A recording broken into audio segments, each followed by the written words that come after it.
to welcome back so many of our alumni here, and so looking forward to that.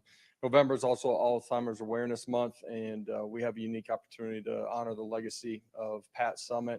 We'll be doing that at the game with our uniform, but we'll also be doing it with a commemorative cup that everybody can purchase, a $1 purchase. All that will go to the UT Medical Research on Alzheimer's. So with that, I'll open it up.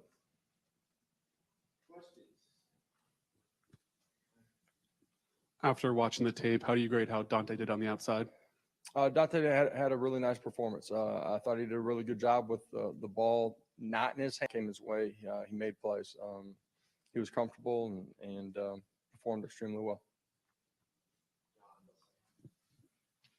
Coach, I wanted to ask you this for a few weeks, but at Vol Calls, I always notice you do a really good job with all the fans, but especially the younger fans. Just where did that come from with you? Is it from your playing days, being on that stage, or, you know, why do you take so much pride in treating the younger fans the way you do?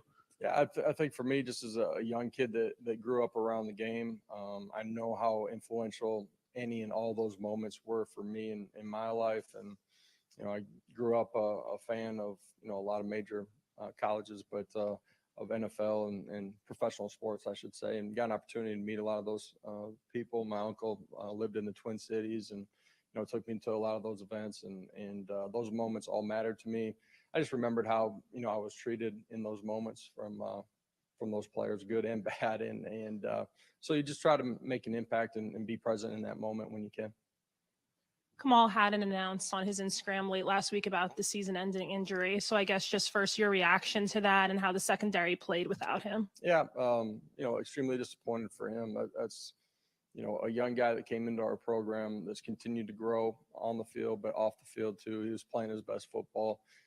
You just hate seeing that, you know, the season ends up being taken away. And so that's hard for those guys emotionally. And, you know, they missed the opportunity just to be in the locker room and be with the guys. So your heart goes out to them. You know, I thought the guys that had the opportunity to play stepped in and did some really good things. We're going to need to continue to grow there too, to perform the way that we want to down the stretch. Coach, Jaylen Wright has been really impressive this year with his yards per carry. I mean, he hasn't really gotten even 20 carries in a game, and he's well on his way to 1,000 yards for the season. How impressive has it been for you for, you know, everything he's been able to accomplish and, you know, those yards after contact? Yeah, playing exceptional football, big, strong, physical, has the last gear to take it the distance when he gets into the open grass. But his efficiency in what we've done, just understanding the schemes against the defensive looks that he's getting, being able to press it, hit the holes at the right time, and just been really special player. Really proud just how he's grown. I think I said it earlier in the year, but as a young guy with great physical traits that, you know, wanted to just run around everybody, learning how to actually play the position. And he's done that with his ball in his hands. Everybody sees that. He's become a really good football player without the ball in his hands too. Like you look at him in pass protection, he's done an elite job. Coach, Joe's game the other night, the most accurate, you know, passing performance, I guess, according to Bill Martin, and since 2016. You know, he's making plays out of structure, keeping his eyes down the field. Where's the progress coming from? Where do you see him making steps? Just continued growth.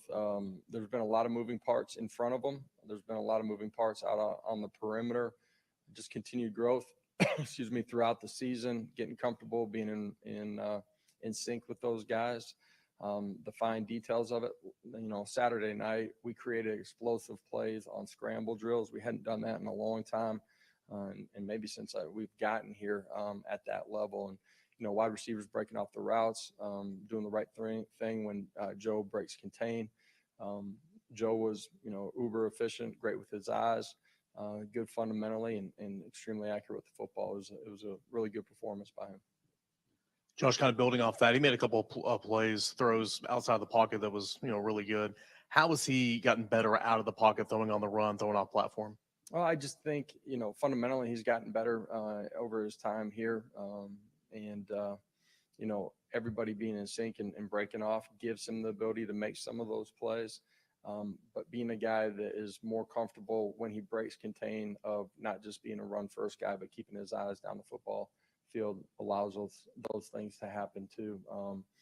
Being able to get in a good fundamental position when he had time to. When you're on the run, there's going to be times where you're not too, and so those awkward throws, he's continued to improve upon. Calendar turns to November this week. Kind of where's Keenan Peely at in his process of recovery, and just at what point do you have the talk about potentially, either shutting him down, applying for a medical red shirt, or is it full go to play at the end of the year? Keenan's not ready to go in this one, so we'll continue to monitor his progress and his ability to get back on the field here late in the year, and Keenan's got a lot of good football ahead of him. He'll have to make a decision on what's best for him and his family. Back to Dante Thornton. Sometimes we think of transfer receivers as like an immediate hit or miss, but how typical is it that it's a gradual process and guys have to find a role or a way they can break out? Well, I think it's a gradual process no matter what in becoming as efficient and effective inside of any offense, but our offense. As young players, typically from year 1 to year 2, the jump wide receivers make is pretty dramatic in what we do. Dante's growth and journey is a little bit different. I say that because he missed a majority of spring, missed a majority of training camp. And so he's still really early in the process of playing within what we do. Thought the other night he was comfortable, was really good at the line of scrimmage, down the football field. I believe, and we need him to continue to excel and play really good football here down the stretch. What was it important for you and the coaches to continue to believe in him or show that you had confidence? Yeah, absolutely. I think that's true for all of these guys. You got to point out the things that they need to get better at, right? You got to give them a plan to do that on the field, off the field. They got to understand the journey, but you also got to be somebody that speaks life and belief into these young players too. I think that's really important that you balance all of those sides of it.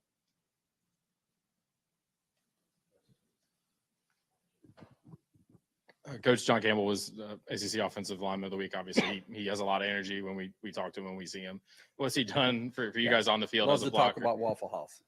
Never, yeah, right. What has he done on the field to help solidify that left tackle position? And the other night he got hurt a little bit, came back in. What kind of toughness is that from him? Yeah, first of all, he's smart. He cares. He works at it. He came in, wanted to be a great teammate. He brings energy to his teammates every single day. That's in the locker room. It's in the meeting room. It's in the weight room. He's very consistent in his work habits. He demands a lot of the guys around him. He's not afraid to speak up, and that's in the offensive line room. That's in the offensive unit room. That's within our inside of our team setting too. And all of that, I think, has parlayed itself into him being really integrated into the team really quickly. And as he's grown through the season, he's continued to improve. Named Offensive Lineman of the Week. Great recognition for him, how he played this week, but also how he's played throughout the course of the season. He plays extremely physical. He finishes. He looks and plays the part of a Tennessee offensive lineman. Early in the week, but when you look at UConn, what stands out about that team offensively, defensively? Yeah, I think, again, the line of scrimmage is going to be important. We can't let them have balance offensively. We got to disrupt the line of scrimmage, and then we got to get off the field on third downs. We got to do a great job of applying pressure to the quarterback. Haven't gotten home here much over the last couple of weeks, so that'll be important. Special teams are going to need to be solid, I think last Saturday, our specialists did a really good job. You look at Charles Campbell, the performance that he had. Josh Turbeville, kickoff, Jackson Ross. We're going to need that from those guys this week and throughout the course of the season. Offensively, we're going to need to have balance in this one. You got to be able to run the football, and we got to go win on the outside. So, the story doesn't change a whole lot from week to week, but within that, the matchups are going to be critical. As you know, Brew McCoy was such a good blocker. What have you thought about your blocking on the perimeter, receivers, and everybody out there? Yeah, it's been pretty good. They played with great effort. Haven't won every one of the matchups, but they've been physical and played hard. And you know, we didn't have a lot of perimeter touches last week. Some of that was by design, but those guys have done what has been asked of them out on the perimeter. Brew is a special physicality out on the perimeter too. Late in the year, you've got injuries, so younger players are starting to play more. What impact does game performance have when you're judging guys in the off season for next year? Not just practice, but how they perform in games. Well, it's, you know, how you base moving forward. Every Sunday you look at that, your personnel, how you think you want to play. Injuries play a part in, you know, how those reps are divvied up. You know, when you finish the season, there's a baseline of this is who he is, this is where he's at. Man, there's a long journey before you get back on the field for a game. And, you know, I call it a journey a lot. You guys hear me say that, but it really is, man. Like, there's such a difference from year to year with players. You have to let them, you have a real meeting, and this is, you know, who you've been. Here's how you have to change on and off the field in the weight room to become the player that you want to and the player that we need you to be. But you got to let them go through that process too. And you got to evaluate, you know, young people for who they are today, not who they were yesterday. Dylan Samson continues to be a guy that has shown up in big moments. Fourth quarter was big the other night. How has he continued to be a guy that you guys know you can rely on late in football games? Yeah, consistency in who he is, the energy, the focus, the work habits, the practice habits. It's who he is every single day, so you know exactly what you're going to get on game day. You know, that's the model of consistency is what you need to become the player in every moment that you want to be. He's been a great leader. You guys have heard me say that. He's continued to grow, dynamic in his playmaking ability. That can be out of the backfield catching the football. That can be him running the football. You saw him run through tackles the other night. You saw him bounce off people and extend and make plays. He was really good in pass protection too. So he's becoming a complete football player, and we got great trust in him, but we got great trust in all those backs too. Thank you, Coach. Appreciate it. Y'all have a great day.